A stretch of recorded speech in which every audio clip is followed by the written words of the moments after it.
All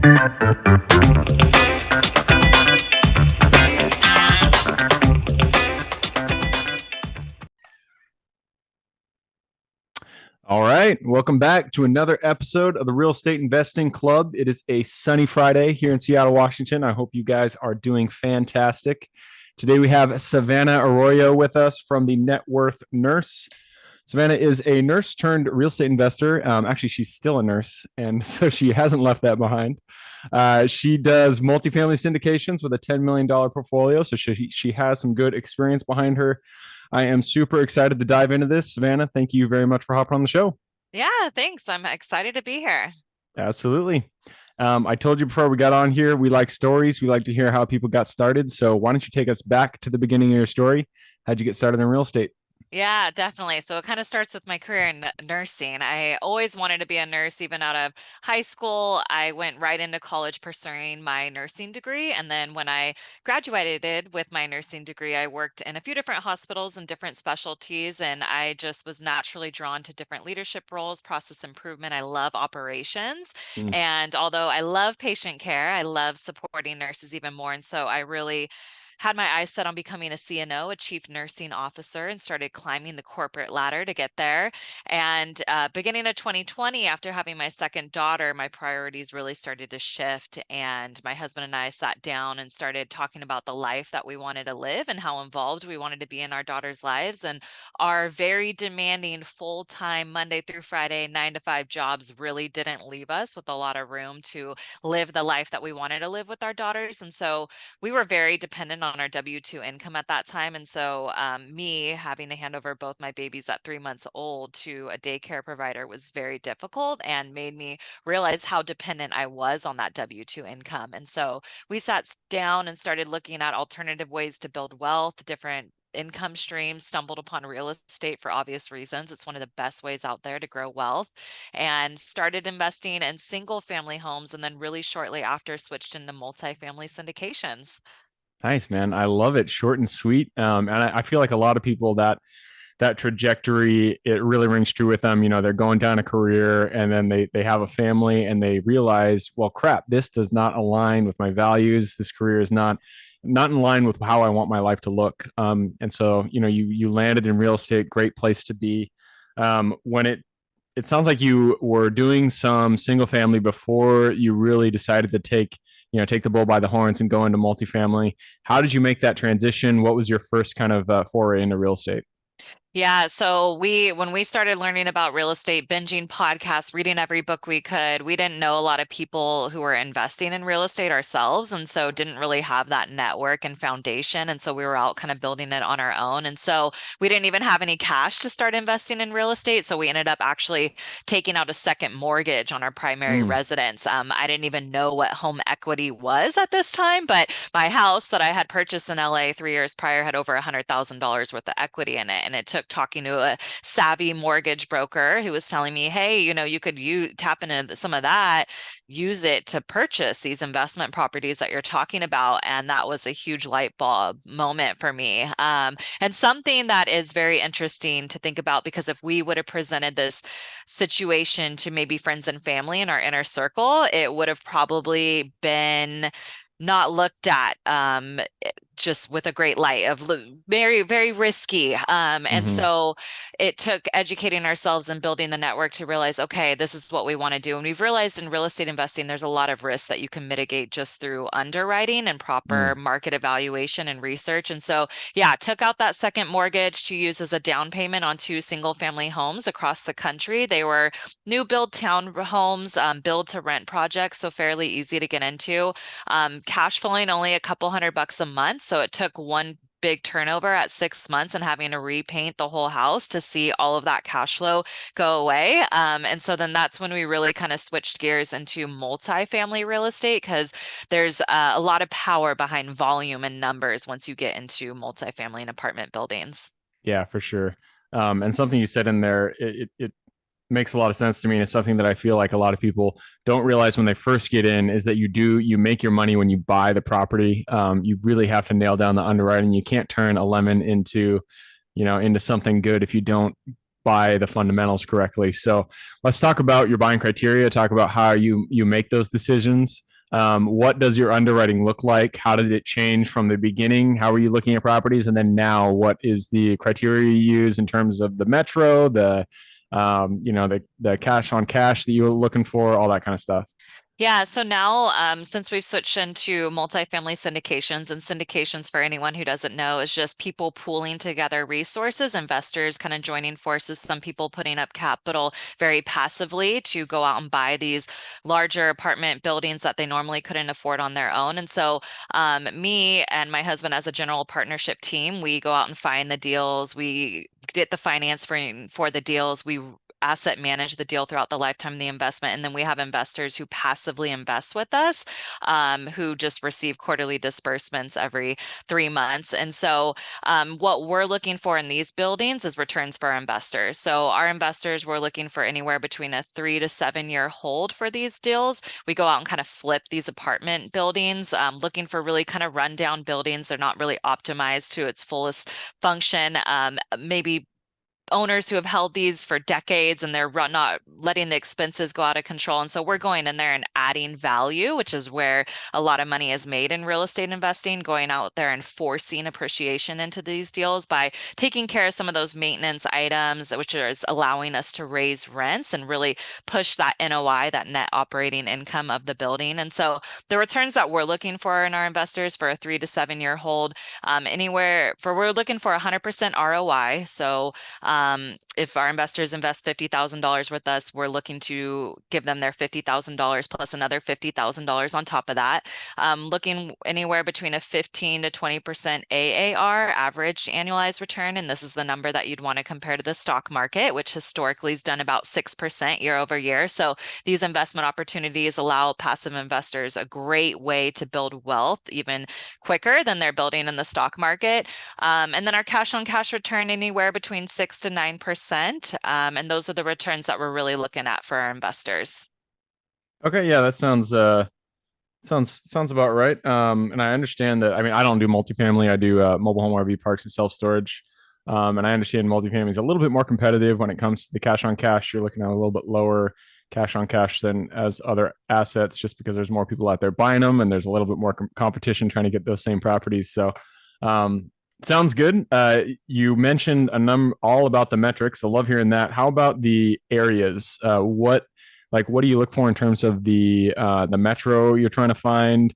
Do you buy in lower class areas? Do you only look for the luxury apartments? Obviously you don't, but give me a little bit of flavor on what you look for when it comes to the metro. Yeah, so actually, all of our multifamily deals have been up in Oregon up until now. We have a Oh, storage nice. facility down in Arizona, but in Oregon, we found a really good sweet spot in these mid-side units, anywhere between 12 to 50 units, that are in almost a tertiary market, so strong working class. So in these tertiary markets, the home ownership rate is like 40%, meaning that 60% of the population in these communities are renters. And with the inventory in multifamily, it's just very low. And so it allows us to have very low vacancy rates, less than 5% on all of our buildings, which is great. And so when we're looking at markets, we're looking at strong employment, job growth, just economic trends that show diversity, new companies moving in, things like that. And really, when we're looking at a building, we're evaluating the last 3 years. So the T12 times three. So looking at how the building has been functioning over the last couple of years. And this is where you're really mitigating a lot of the risk because you're seeing how it's performing. You can make accurate projections into how it will perform moving down the road. And then in terms of just evaluating markets, we're always talking to people there.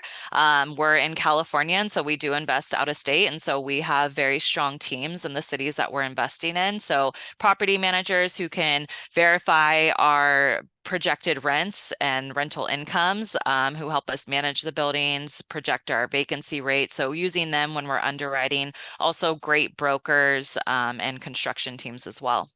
Nice. Yeah. Building that team, especially when you're doing it out of state, it can be hard. And I feel you like Washington, Seattle, it's really hard or Washington and California, it's hard to get good deals in those areas. So I look at out of state as well. what tips could you give people listening on how to build that team when they first identify a metro that they want to start investing in? Yeah, so be very specific about what you're looking for and what you're trying to do. There's a lot of people out here in this space that are doing all sorts of things, and the more niche you can get and specific in your criteria, the better it is. So we found moving into the multifamily space, it's hard to get brokers to take you seriously. Even with a couple single family homes behind under our belt, it was these brokers have tons of investors that they're getting deals to that have a proven track record with multifamily. It's a bit different beast, especially with the financing. And so they're giving all their good deals to their investors that they know. So getting these brokers to take you seriously and actually send you good deals is difficult. And so what we did initially is we were just super specific on what we were looking for. So when we went to Oregon for our first deal, we were talking to a broker and, hey, we're looking for a 12 to 20 unit, $1 to $1.5 million value add in these tertiary markets. And because we were so specific, the broker thought we had done this before and never really asked for our track record, which is actually kind of rare. He was new himself. He was in his mid 20s with Marcus and Millichap. And so I think he was new enough that he didn't know to ask people their experience and track record. And so we kind of Hey we man, did that sometimes luck is what you need. So there you go. right. Yeah, did that first deal and we've done 4 deals with him since. So Nice. I love it. Why'd you guys choose Oregon? So initially when we first started evaluating different markets and underwriting deals, moving into the multifamily space pretty new, it was just getting practice. So underwriting hundreds of deals in different markets just so we can see and how to compare. And then when you actually do see deals, you can evaluate it quicker and quicker. And so we were doing it really out of curiosity and to practice. I have family up in Oregon, and so we knew Mm, some of the markets and we were just like, hey, curious to see kind of what some deals look like over there. And then ended up finding a really good deal and move forward on it and then have been doing deals there ever since. nice. Yeah, I love it. Portland is the nemesis of Seattle, but I love Bend. Bend, Oregon is beautiful. It's a great place to be. Yeah. Right on. Well, I took a peek at the clock. It looks like we're running it down. Before we move on, though, I want to quickly ask about your tech startup, Invest Health. Invest Health now, correct? Yes. Invest Health. Uh-huh. Invest Yes. Health. Yeah. Tell me about it. What are you guys doing? Give me the juice. Yeah, so that really kind of stemmed from having a lot of conversations with healthcare professionals. So, especially as a nurse and then raising capital with Networth Nurse, it's opened a lot of conversations with healthcare professionals about their finances and investing. And actually, during COVID, I was working as a nurse manager at the time and I was overseeing procedural units. And at the start of the pandemic, when we were shutting down all the surgery spaces, I had to lay off a big team of staff members, and we didn't even know at the time if they were going to be getting money from the government. And so it opened a lot of conversations with me with healthcare professionals about their finances and investing. And it was so disheartening to see and hear doctors and nurses and people that I work with who can literally save lives, have no idea or insight into how to manage their money. And so Invest Health is a financial wellness platform for healthcare professionals. So it's heavy education based. It has resources, calculators, different tools like that. And we're taking it B2B. So business to business, we're going directly to employers with our product for them to offer it to their caregivers as a value add benefit feature. Very cool. Well, it sounds great. I hope you guys have great success with this. I have so much respect for nurses and everybody in the healthcare profession.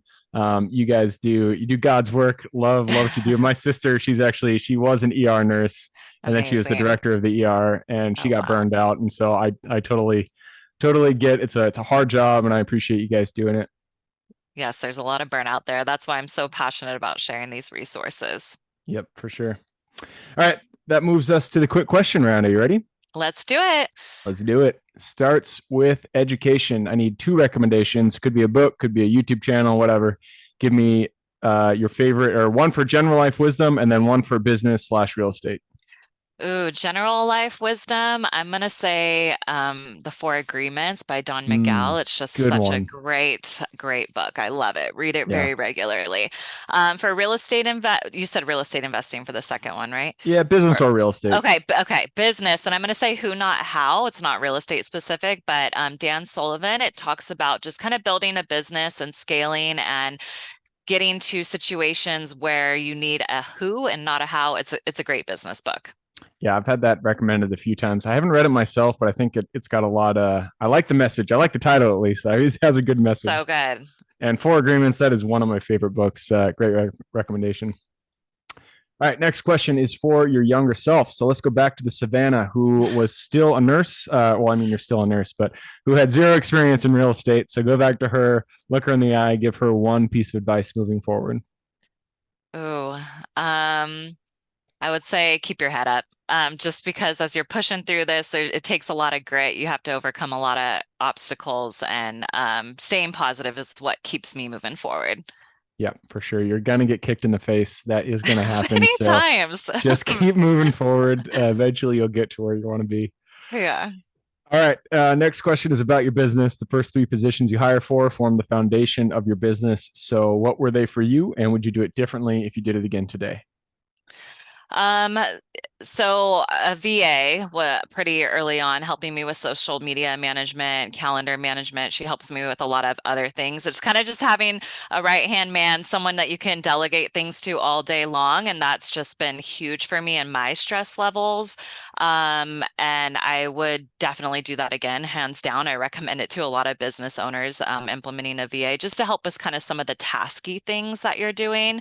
And to be honest, that's really been the only person that I've hired. I have graphic designers. I have someone that helps me with my website. Those are huge. Those are two people that I have doing work for me on a weekly basis. Graphic design, just creating marketing material, different things in the business, both my businesses, that's been big. And then website development, just because there's things that change on that very regularly. So having someone that you can send a quick message to update on demand is pretty nice.